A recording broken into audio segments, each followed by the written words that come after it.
A família Bell foi atormentada por uma entidade entre 1817 e 1821, levando até a morte de seu patriarca, John Bell. Essa história ficou conhecida como a maior história de fantasmas da América e teve como testemunha, inclusive, um futuro presidente dos Estados Unidos. Você conhece essa história? Vem comigo que eu te conto.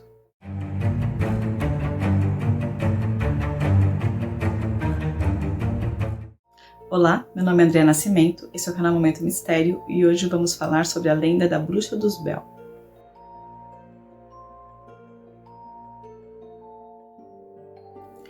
Em 1804, John Bell, sua esposa Lucy e os filhos Jesse, John Jr., Drury, Benjamin, Esther, Zadok, Elizabeth, Richard Williams e Joel Egbert se mudaram da Carolina do Norte para Red River, no condado de Robertson, no Tennessee, onde mais tarde se tornaria Adams. Ele comprou um terreno e uma casa grande e, com o passar dos anos, foi adquirindo mais terras. Diz a lenda que um dia, em 1817, John Bell estava andando pelo seu campo de milho quando encontrou um animal muito estranho entre a plantação. O animal tinha o corpo de cachorro e cabeça de coelho. Assustado, John atirou várias vezes, mas o animal desapareceu. Algum tempo depois, as visões estranhas continuaram. Drury disse ter visto um pássaro de tamanho extraordinário e Betsy também disse ter visto uma garota de vestido verde balançando no galho de um carvalho. Depois a família começou a ouvir sons de batidas nas paredes externas de sua casa de madeira e sons de asas batendo contra o teto. John e seus filhos muitas vezes corriam para fora para pegar o culpado, mas nunca encontravam nada nem ninguém. Os sons continuaram com frequência e força cada vez maiores a cada noite. Sons perturbadores de asfixia e estrangulamento, junto com correntes sendo arrastadas e objetos pesados batendo no chão. Nas semanas seguintes, as crianças começaram a acordar assustadas, reclamando que ouviam ratos roendo a cabeceira de suas camas e sons como de cães de briga acorrentados. Depois, as crianças começaram a reclamar de terem suas cobertas puxadas e seus travesseiros jogados no chão por algum ser invisível. Com o passar dos dias, elas também começaram a sofrer agressões físicas como beliscões e puxões de cabelo. Então os Bell começaram a ouvir uma voz fraca e sussurrante que parecia ser de uma velha cantando hinos. As atividades aumentaram e a filha mais nova, Betsy Bell, começou a ser o foco da entidade que puxava seus cabelos e batia nela, muitas vezes deixando marcas de mão em seu rosto e corpo. John Bell havia jurado que não falaria sobre o problema da família com ninguém, porém, com a situação cada vez pior, ele decidiu falar com seu vizinho e amigo, James Johnston.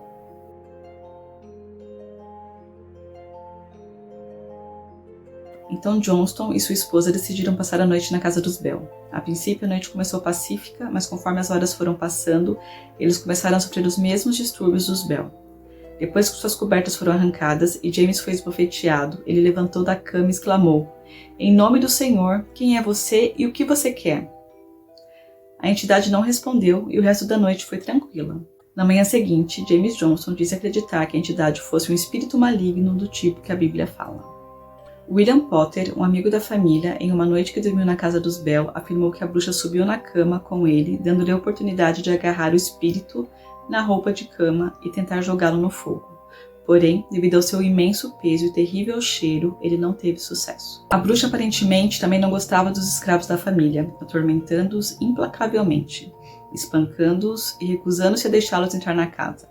Um escravo de Bell, chamado Jim, afirmou que encontrou a bruxa várias vezes e que ela aparecia frequentemente na forma de um grande cão preto ou lobo, às vezes com 2 cabeças, às vezes sem cabeça. Jim afirmou ter sido atacado várias vezes pela bruxa, além de ter sido transformado em mula. Ele sempre carregava seu machado e uma bola de bruxa feita por sua esposa como proteção contra a influência do espírito. Conforme o tempo ia passando, a voz da entidade se tornava cada vez mais alta e inconfundível. Ela cantava hinos, citava as escrituras, mantinha conversas inteligentes e uma vez até recitou, palavra por palavra, um sermão do reverendo James Gunn, da Igreja Metodista de Bethel, seguido pelo sermão de Sug Fort, que haviam sido proferidos a 19 quilômetros de distância.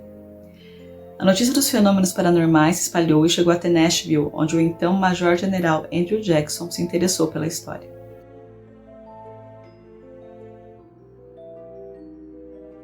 John Bell Jr., Drury Bell e Jesse Bell lutaram sob o comando do General Jackson na Batalha de Nova Orleans.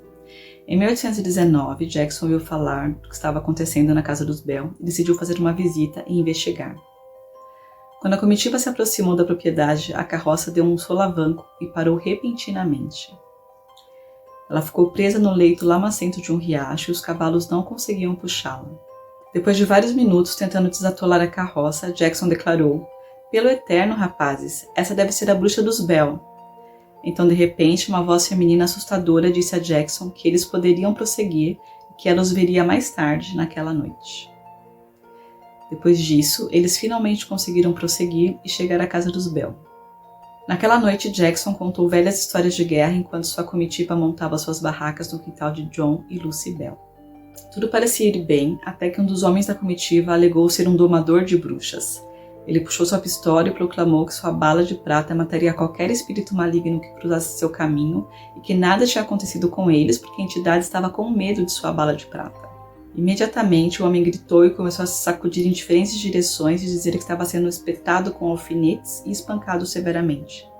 Um forte chute de um pé invisível fez com que o homem voasse pela porta da frente.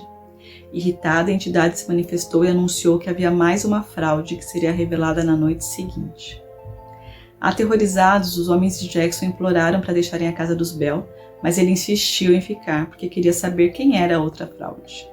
Não se sabe exatamente o que aconteceu, mas aparentemente Jackson foi convencido a partir, pois eles foram vistos na manhã seguinte em Springfield, voltando para Nashville. Diz a lenda que mais tarde Jackson proclamou: "Prefiro lutar contra os britânicos em Nova Orleans do que lutar contra a bruxa dos Bell." Detalhe: alguns anos mais tarde, Andrew Jackson se tornou o 7º presidente dos Estados Unidos entre 1829 a 1837.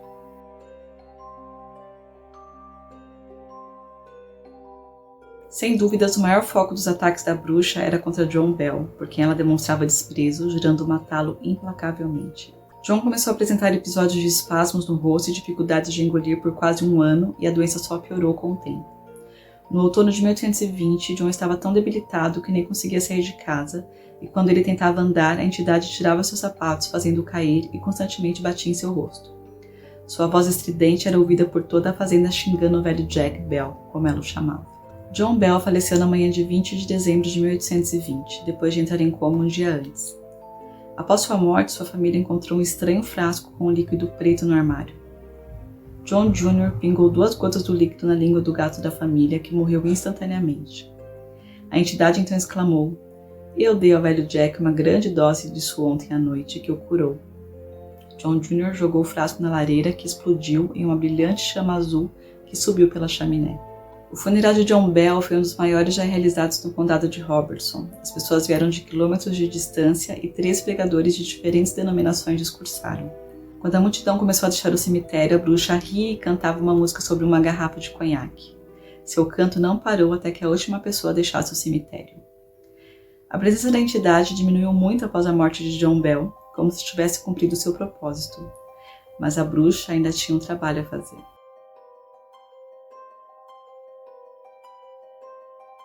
O outro membro da família Bell que mais sofreu com a bruxa foi Betsy Bell, especialmente quando ela se interessou por Joshua Gardner, um jovem da vizinhança. Com a aprovação de seus pais, os dois decidiram se casar. Porém, a entidade maligna ficou furiosa e ordenou que Betsy não se casasse com Joshua. Betsy e Joshua não podiam ir ao rio, ao campo ou à caverna para brincar sem que a entidade os incomodasse.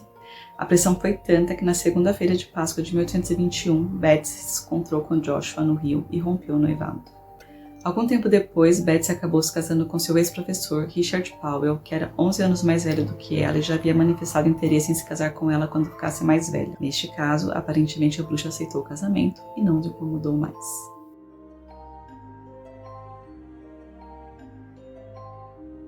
Diferente da antipatia por John e Betsy, a bruxa parecia ter um carinho especial por Lucy Bell e John Jr. Lucy foi proclamada pelo espírito como a mulher mais perfeita do mundo e a bruxa mostrou muita compaixão por ela, até mesmo cuidando dela e cantando para ela enquanto estava doente.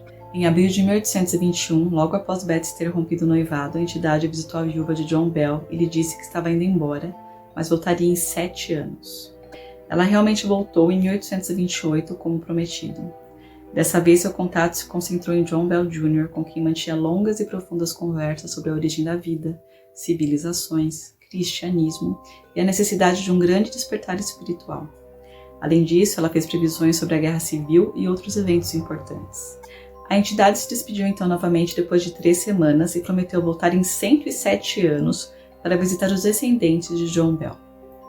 No ano de 1935, um dos descendentes diretos mais próximos era o médico de Nashville, o Dr. Charles Bailey Bell, o neurologista e bisneto de John Bell.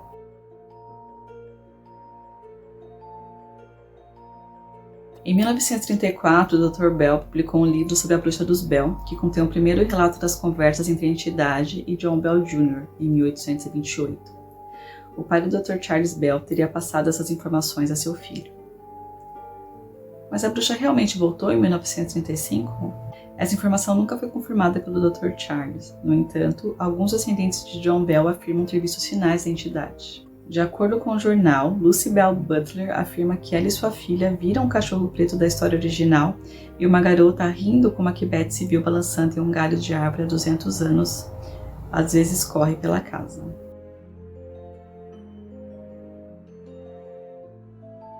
Mas afinal, quem seria a bruxa dos Bell? Relatos dizem que a própria entidade teria revelado sua origem e havia dito: "Eu sou um espírito, eu era muito feliz, mas fui perturbada e me tornei infeliz.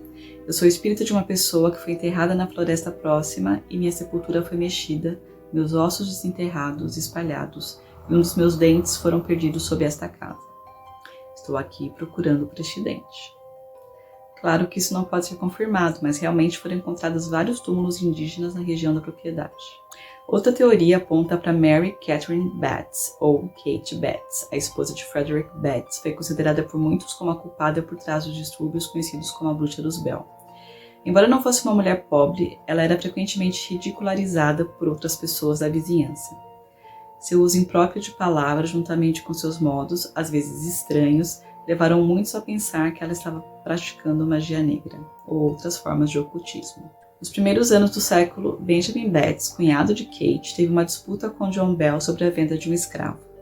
Os fatos da disputa foram mais tarde emaranhados e se tornaram a fonte de um boato no sentido de que John Bell e Kate Betts tiveram uma briga e que a bruxa Bell foi criada por Kate Betts para se vingar dos Bell.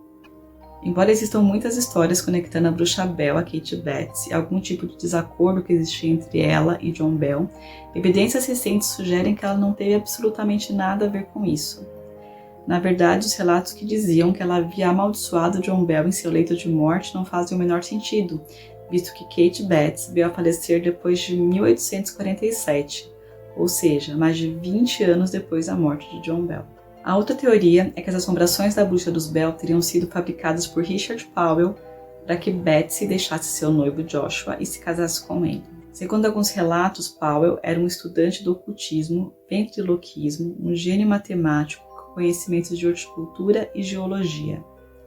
Ele era secretamente casado com uma mulher que vivia nas proximidades de Nashville, Esther Scott, durante o período que ensinava na escola em Red River, onde acreditavam que ele era um solteirão e desde essa época já demonstrava um carinho por Betsy. De acordo com os relatos, Richard claramente demonstrou seu descontentamento com o noivado de Betsy e Joshua, porém, desejou a eles um casamento longo e próspero.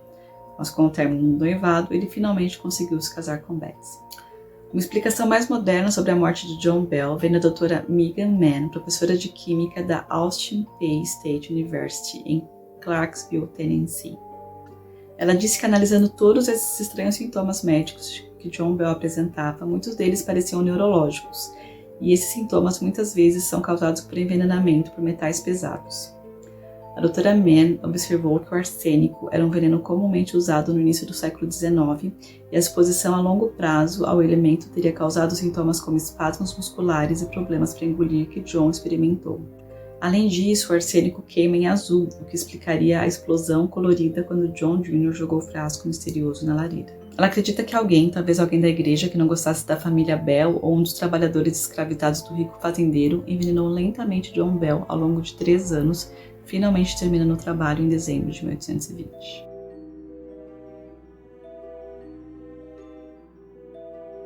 A casa dos Bell não existe mais há muito tempo. Porém, existe uma caverna na propriedade que se tornou um ponto focal que ainda atrai turistas e caçadores de fantasma que esperam experimentar um pouco da assombração. A caverna é a única característica original da lenda que ainda pode ser vista hoje praticamente inalterada em relação à forma como a família Bell a teria visto no início do século XIX. Embora alguns visitantes ainda relatem eventos estranhos na caverna e nas proximidades da propriedade, aparentemente a bruxa dos Bell descansou após a morte de John Bell e o término do noivado de Betsy. Entre os relatos sobre os fatos, as 2 fontes mais famosas An Authentic Story of the Bell Witch of Tennessee, de M.V. Ingram, publicado em 1894, tendo como fonte principal os diários de Richard William Bell, que listava várias testemunhas dos acontecimentos, e posteriormente foi lançado A Mysterious Spirit, The Bell Witch of Tennessee, de Charles Bailey Bell, bisneto de John Bell, publicado em 1934. Os dois livros são essencialmente a mesma narrativa, diferindo apenas em detalhes e estilo. Há ainda muitos outros livros que citam a lenda da bruxa dos Bell. A lenda ainda foi retratada nos filmes The Bell Witch Hunting, de 2004, An American Hunt, de 2006 e The Bell Witch Hunting, de 2013, além de algumas pessoas afirmarem que a história serviu de inspiração para o filme A Bruxa de Blair. Fato é que ninguém jamais saberá a verdade por trás da lenda da bruxa dos Bell, mas os relatos e teorias associados ao conto popular certamente oferecem um ótimo material para a história de fogueira tarde da noite, e não por acaso continua sendo considerada a maior história de fantasmas da América. E você, conhecia essa história? Acredita que realmente a família Bell foi assombrada por uma bruxa, ou será que tudo foi uma vingança? Deixe sua opinião aqui nos comentários, e se gostou, dê um like e compartilha. E se gosta desse tipo de história, não esqueça de se inscrever para acompanhar os próximos vídeos aqui no canal Momento Mistério. Até lá!